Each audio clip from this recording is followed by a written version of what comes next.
The battle for Kilinochchi that some say is entering its final phase.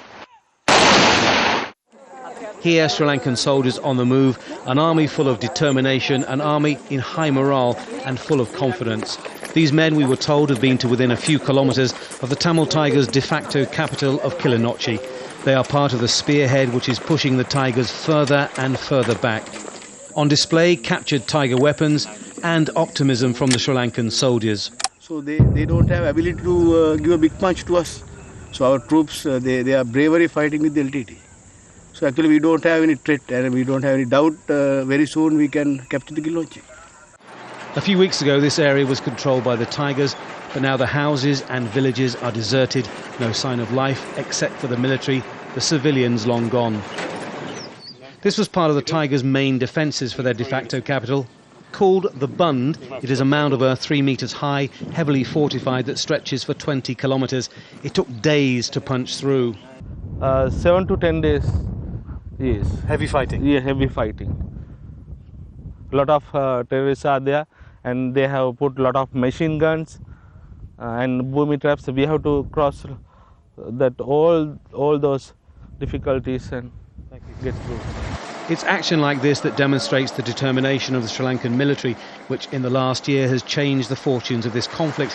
Once it was thought only a political solution was possible, now the military think they have the answers. You know, people are saying this is the beginning of the end of LTTE, yeah. But still they're not finished yet, huh? Yes. They're still fighting strong. Yeah. I mean, where they should fight again. This is the last battle. That's why they are fighting so hard. I mean, there's nothing. They've been, back to the wall, no? There's no place for them to go. Yeah. The army showed us a Tiger training camp they had captured. The sound of shells were going over our heads.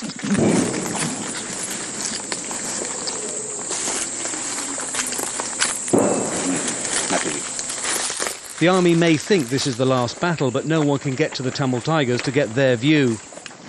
We're now in Kilinochchi district, something like 15 kilometres away from the heartland of the Tamil Tigers' defence.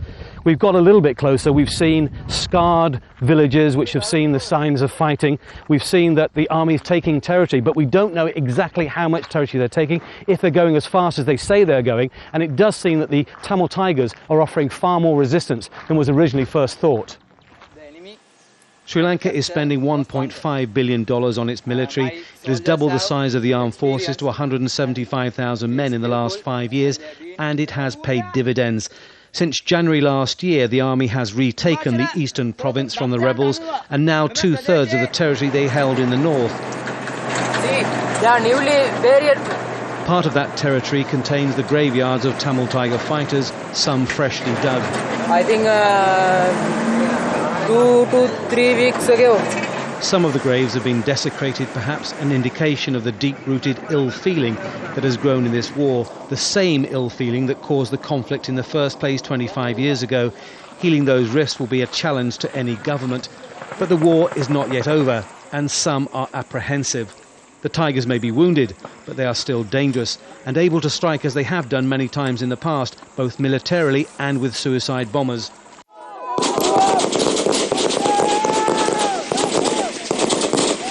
These soldiers undertake their final live-fire exercise on the edge of the battle zone before being sent to the front. Some in the army think the fighting could even be over before Christmas. But the rainy season is approaching, which will slow the advance. And if the Tigers retreat, their last stand would be in the thick jungle around Mullaitivu, and that could prove a bloody and costly objective. Tony Bertley, Al Jazeera, near Kilinochchi, northern Sri Lanka.